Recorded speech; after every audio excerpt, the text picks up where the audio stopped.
ಈಗ ಸ್ವಲ್ಪ ಹೊತ್ತಿನ ಹಿಂದೆ ಧರ್ಮಸ್ಥಳ ನೇತ್ರಾವತಿ ಹತ್ತಿರ ಬಂಗ್ಲೆಗುಡ್ಡೆ ಸಮೀಪ ಎಲ್ಲಿ ಅನೇಕ ಶವಗಳು, ಕಳೆಬರಗಳು, ಅತ್ಯಾಚಾರ, ಕೊಲೆ ಮಾಡಿದ ಪ್ರಕರಣಕ್ಕೆ ಸಂಬಂಧಂತಹ ಅಸ್ಥಿಪಂಜರಗಳು ಸಿಕ್ಕಿದೆ. ಅದನ್ನು ವರದಿ ಮಾಡೋಕ್ಕೆ ಹೋದಂತಹ SIT ಇಂದ ಕಾರ್ಯಾಚರಣೆ ಆಗ್ತಾ ಇದೆ. ಅದನ್ನು ವರದಿ ಮಾಡೋದಕ್ಕೆ ಹೋದಂತಹ 3 ಜನ ಪ್ರಮುಖ ಮಾಧ್ಯಮದವರ ಮೇಲೆ, ಅದು ಕೂಡ್ಲಾ ರಾಂಪೇಜ್ ಅಭಿ ಅವ್ರ ಮೇಲೆ, ಯುನೈಟೆಡ್ ಮೀಡಿಯಾ ಅಭಿ ಅವ್ರ ಮೇಲೆ, ಸಂಚಾರಿ ಸ್ಟುಡಿಯೋ ಸಂತೋಷ್ ಅವ್ರ ಮೇಲೆ ಗಂಭೀರವಾಗಿ ಹಲ್ಲೆಯನ್ನು ಮಾಡಿದ್ದಾರೆ. ನಕಲಿ ದೇವಮಾನವವನ್ನು ಸಾಕಿದಂತಹ ರೌಡಿಗಳು.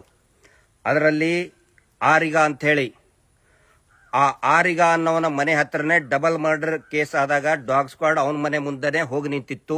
ಇವನೊಬ್ಬ ನೋಟೆಡ್ ರೌಡಿ, ಇವನೊಬ್ಬ ಸಾಕಿದಂತಹ ರೌಡಿ. ಅವನು ಹರ್ಷೇಂದ್ರ ಜೈನ್ ಆದೇಶದ ಮೇರೆಗೆ ಹೋಗಿ ಗಂಭೀರವಾಗಿ ಮಾಧ್ಯಮದವರ ಮೇಲೇನೆ ನೇರವಾಗಿ ಹಲ್ಲೆ ಮಾಡಿದ್ದಾರೆ. ಗಂಭೀರ ಗಾಯ ಆಗಿ ಅವರು ಈಗ ಆಸ್ಪತ್ರೆಯಿಂದ ಸೇರ್ಕೊಂಡಿದ್ದಾರೆ.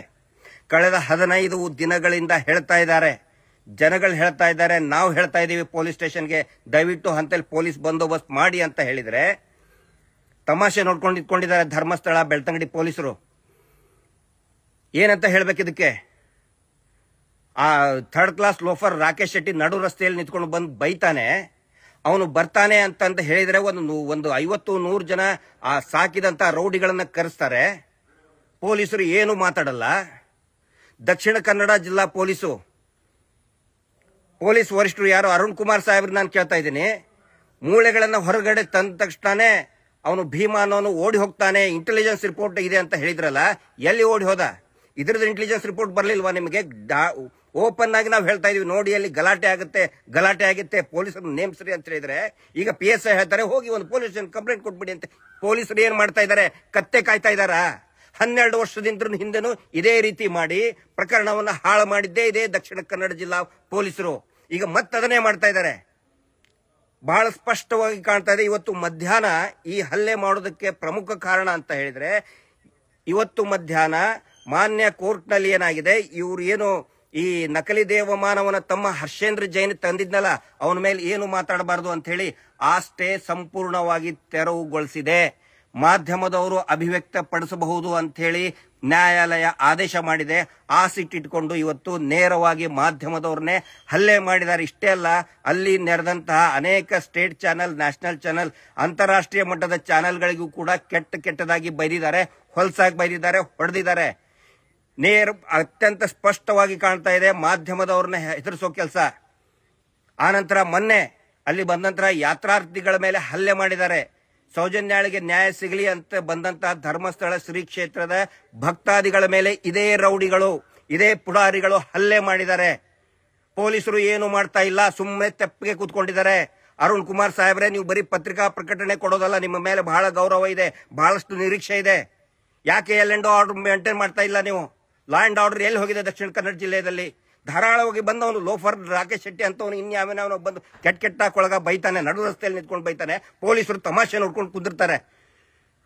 ಇನ್ನೊಂದು ಪ್ರಮುಖ ಕಾರಣ, SIT ಅವರು ಏನು ಒಂದು ಹೆಲ್ಪ್ ಲೈನ್ ಹಾಕಿದ್ದಾರೆ. ಸುಮಾರು ಜನ ಕರೆ ಮಾಡ್ತಾ ಇದ್ದಾರೆ, ನಮಗೂ ಗೊತ್ತಿದೆ, ನಮ್ಮ ಸಂಬಂಧಿಕರು ಕೂಡ ಕಾಣೆಯಾಗಿದ್ದಾರೆ. ಸುಮಾರು ಜನ ಹೇಳ್ತಾ ಇದ್ದಾರೆ, ಹೇಳ್ಕೊಂಡು ಬರ್ತಾ ಇದ್ದಾರೆ, ಅವ್ರು ಯಾರು ಕೂಡ ದೂರನ್ನ ದಾಖಲು ಮಾಡಬಾರದು ಅನ್ನೋ ಒಂದು ಕಾರಣಕ್ಕೆ ಇವತ್ತು ಹಲ್ಲೆ ಮಾಡಿದ್ದಾರೆ.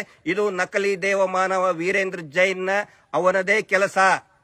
ಅವರು ಉಳ್ಕೊಳ್ಳೋದಕ್ಕೆ ಇವತ್ತು ರೌಡಿಸಂಗೆ ಶರಣಾಗಿದ್ದಾರೆ, ರೌಡಿಸಂ ಮಾಡ್ತಾ ಇದ್ದಾರೆ. ಇವತ್ತು ಅನೇಕ ಜನ ಬರ್ತಾ ಇದ್ದಾರೆ, ನಮಗೂ ಕೂಡ ನಮ್ದು ಸಂಬಂಧಿಕರು ಕಳ್ಕೊಂಡಿದ್ದಾರೆ, ನಾವು ಕಳ್ಕೊಂಡಿದ್ದೀವಿ, ನಮ್ಮ ಮನೆ ಹುಡುಗಿ ಹೋಗಿದೆ ಅಂತೇಳಿ ಬರೋದಕ್ಕೆ ಅವರು ಸಿದ್ಧರಾಗಿದ್ದರು. ಅಂತ ಹೊತ್ತಿನಲ್ಲಿ ಮಾಧ್ಯಮದವ್ರನ್ನ ಹೆದರಿಸಿ ಒಂದು ಭಯಭೀತಿಯ ವಾತಾವರಣ ಸೃಷ್ಟಿ ಮಾಡೋದಕ್ಕೆ ಪ್ರಯತ್ನ ಮಾಡ್ತಾ ಇದ್ದಾರೆ.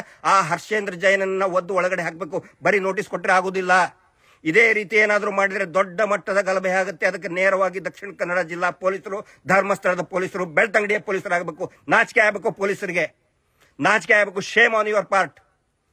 ಪೊಲೀಸರು ಕೆಲಸ ಮಾಡ್ತಾ ಇಲ್ಲ, ವೀರೇಂದ್ರ ಜೈನನ್ ಕೆಲಸ ಮಾಡ್ತಾ ಇದ್ದೀರಿ. ನೀವು ಮಾರ್ಕೊಂಡಿದ್ದೀರಿ, ನಿಮ್ಮ ಖಾಕಿ ಮಾರ್ಕೊಂಡಿದ್ದೀರಾ ನೀವು. ನಾಲಾಯಕಗಳು, ನಾಚಿಕೆ ಆಗಬೇಕು ನಿಮಗೆ. ಪೊಲೀಸರಿಗೆ ಥೋ ಅಂತ ಉಗಿತಿದ್ದಾರೆ ಜನರೆಲ್ಲರೂ.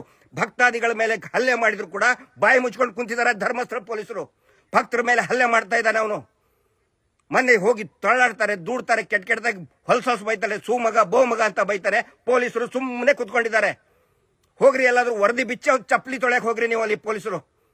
ಎಷ್ಟೋ ಸರಿ ಹೇಳ್ಬೇಕು ನಿಮಗೆ ಧರ್ಮಸ್ಥಳ ಪೊಲೀಸರಿಗೆ, ಬೆಳ್ತಂಗಡಿ ಪೊಲೀಸರಿಗೆ, ಅರುಣ್ ಕುಮಾರ್ ಸಾಹೇಬ್ರೆ ನೀವು ಬರೀ ನೋಟಿಸ್ ಕೊಡೋದು, ಪತ್ರಿಕಾ ಪ್ರಕಟಣೆ ಕೊಟ್ಟರೆ ಸಾಕಾಗುದಿಲ್ಲ.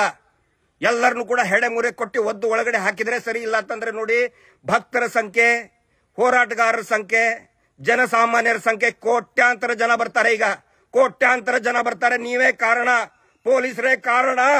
ಏನಾದ್ರೂ ಆಗ್ಬೇಕು, ಹೆಚ್ಚು ಕಡಿಮೆ ಜೀವಕ್ಕೆ ಅಪಾಯ ಆಗ್ಬೇಕು, ನೀವೇ ಪೊಲೀಸರ ಕಾರಣ. ಹರ್ಷೇಂದ್ರನ್ ಒದ್ದು ಕರ್ಕೊಂಡು ನಾವೇ ಒದ್ದು ಹೊರಗೆ ಹಾಕ್ತೀವನ್ನ ಥೂ ಲೋಫರ್ ನನ್ನ ಮಕ್ಕಳು. ದೇವಸ್ಥಾನ ನಡೆಸ್ತಾರಂತೆ ಬೇವರ್ಸಿಗಳು. ಅವ್ರನ್ನ ಅರೆಸ್ಟ್ ಮಾಡಲಿಲ್ಲ ಅಂತ ಹೇಳಿದ್ರೆ ನಾವು ಸುಮ್ಮನೆ ಕುತ್ಕೊಳ್ಳಲ್ಲ. ನಾನು ಬಹಳ ಖಡಕ್ ಆಗಿ ಹೇಳ್ತಾ ಇದ್ದೀನಿ, ಬರೀ ಮಾತು ಅಲ್ಲ, ನಮ್ಮ ತಾಳ್ಮೆಗೂ ಇತಿಮಿತಿ ಇದೆ. ನಮ್ಮ ತಾಳ್ಮೆಯನ್ನ ಕೆಣಕಬೇಡಿ, ಪರೀಕ್ಷೆ ಮಾಡಬೇಡಿ ಅನ್ನೋ ಮಾತು ಹೇಳ್ತಾ ಇದ್ದೀನಿ ನಾನು. ಆದಷ್ಟು ಬೇಗ ಇಮ್ಮಿಡಿಯೇಟ್ ಆಗಿ ಅವ್ರನ್ನ ಅರೆಸ್ಟ್ ಮಾಡಲಿಲ್ಲ ಅಂತ ಹೇಳಿದ್ರೆ ಆಗೋ ಪರಿಣಾಮಕ್ಕೆ ಪೊಲೀಸರೇ ನೇರ ಹೊಣೆ.